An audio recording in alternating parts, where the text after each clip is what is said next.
Ito, sinabi na ni Bryce, si Saldico, isa sa promoter.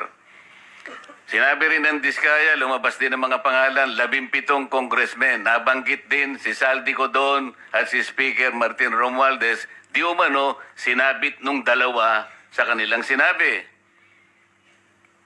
Tama?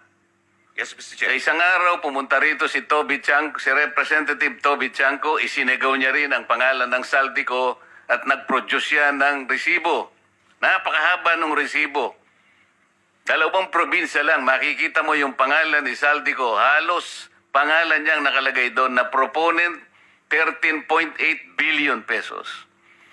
Magtataka ka dito, yung kanyang kumpanya na SunWest, wala man lang dito para umpisahan nating tanungin. Di ba kayo nagtataka kung bakit gano'n? Di ko sinasabi na hindi natin tanungin kung sino-sino. Meron dyan na, anong pangalan mo? Sims ka ba? Merong Diskaya, merong kung sino-sino. Pero yung pinaka-promotor, yung SunWest, na binabanggit ng lahat na, di ba natin siya tatanungin? Yan ang gusto kong bigyan ng diin dito.